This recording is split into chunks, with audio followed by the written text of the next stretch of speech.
Hi, welcome to Wise Up, a walk through the book of Proverbs. Today is day 29, so we are in chapter 29 of the book of Proverbs. Verse 1 says, "Whoever stubbornly refuses to accept criticism will suddenly be destroyed beyond recovery." Now, whoever refuses or stubbornly refuses to accept criticism. Now, let's think about this categorically.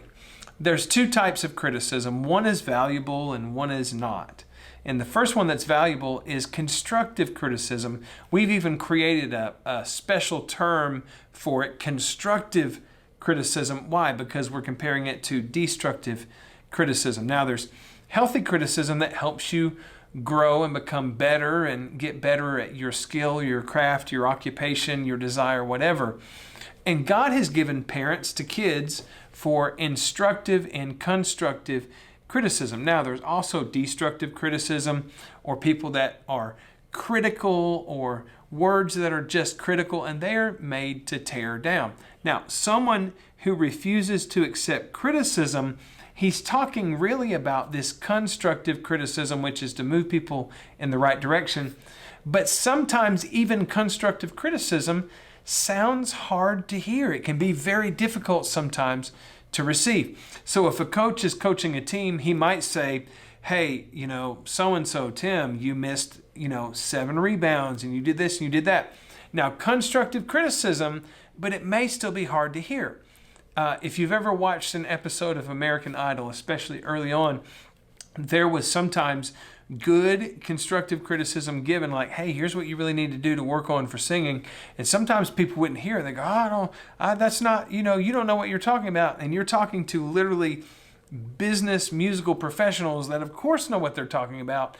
And it could be constructive if you would heed it and listen to it and apply it. But the problem is, for people that go through life that won't ever accept and engage in good criticism, it's hard for them to ever move forward. And so when he says that they'll be suddenly destroyed beyond recovery, it doesn't mean that's a guarantee, and it's not something that he wants to happen. He's saying, hey, this is a problem. It generally means when you don't receive course correction, you tend to crash. So in a driver's ed course or driver's ed instruction, the instructor will try to say, "Hey, you need to stay in this lane. You need to apply the brakes here. You need to turn, slow down into your turn.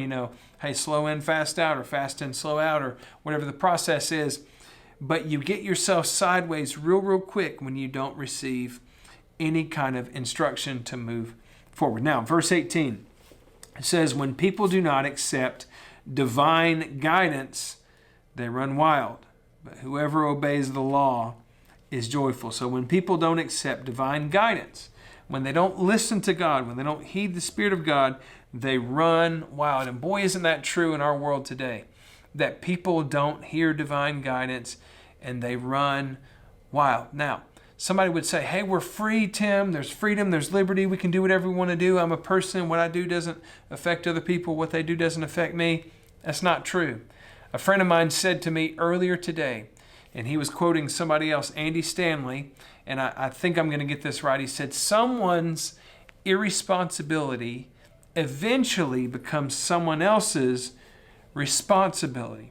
So for those of us that think we can go through life and just run wild and it will never affect anybody else and it really doesn't even affect us, it's false. Irresponsibility always becomes someone's responsibility. And so you may not face all the issues of not heeding divine guidance, but someone somewhere is going to deal with the fallout of the decisions that we make. Now, some decisions are small. What socks I put on, whether I'm wearing socks. You can't even see my socks. That's not a life kind of decision, a life-altering decision.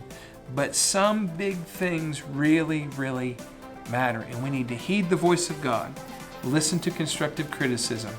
Let's lean in as we continue to wise up together.